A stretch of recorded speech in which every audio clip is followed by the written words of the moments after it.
Hope you're having a great Monday morning so far. It is 18 minutes to 11. As much as this was a landslide Labor victory, it was also a defeat for the Liberal Party, particularly here in Sydney. And we've been gauging reactions from some of the Liberals, the defeated Liberals, about this. You will have heard Holly Hughes on the news there, the outgoing senator, saying that Angus Taylor isn't fit to lead the party because of his role in the economic platform they put forward. We caught up with Andrew Bragg. The state's most senior Liberal, at least in state politics, is the opposition leader. He's called on the Liberals to stick to the sensible centre.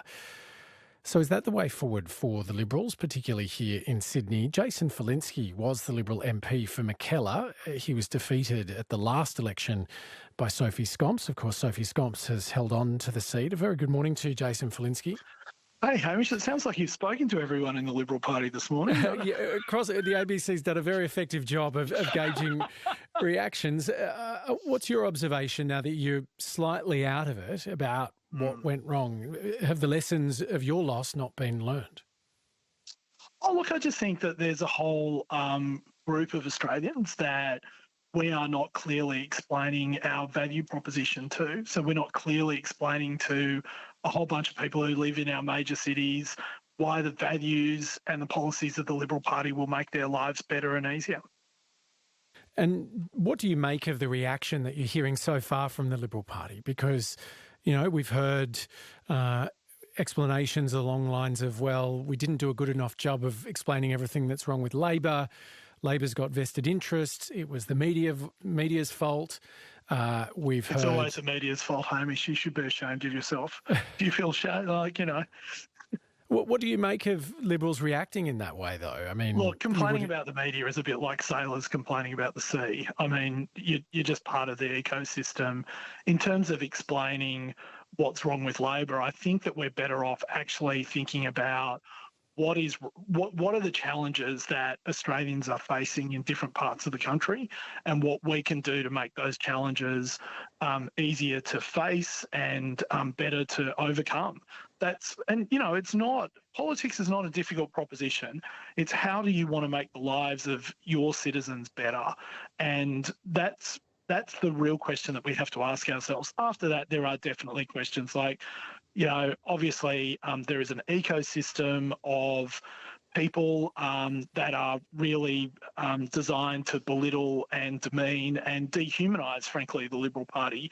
Everything from the Batuta Advocate, frankly, through to Hot House, through to Australian Community News, etc. That's just a reality, and we just need to actually start by coming up with a better message for Australians, and then worry about how to communicate that to them later. You must have had a few years to reflect on this. How would the Liberal Party in the future go about trying to appeal to folks on the Northern Beaches or in Wentworth or in Warringah or Bradfield, or even, for example, where Dai Lee is a member in Fowler?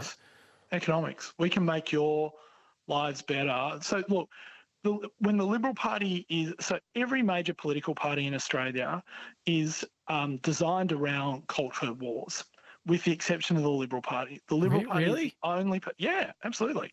The Liberal Party is the only party that is designed to bring up, to reform the economy so that Jason people yeah, sure. I think everyone we're listening... have an interesting discussion, Hamish. Everyone listening, I'm sure, would observe that during this election campaign, it wasn't the other parties necessarily trying to invoke culture wars. It wasn't the other parties raising the welcome to country in the last week of the campaign. It wasn't the other parties calling the ABC the hate media. I mean, isn't the Liberal Party the one that indulged in culture wars? I would agree with you, Hamish.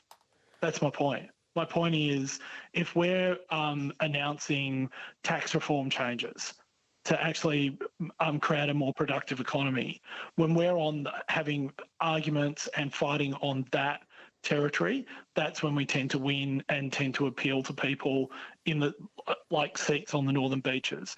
When we're indulging in culture wars, that's when we tend to lose votes of people in those seats. Diane's called in. What's your perspective on where it went wrong for the Liberal Party, Diane?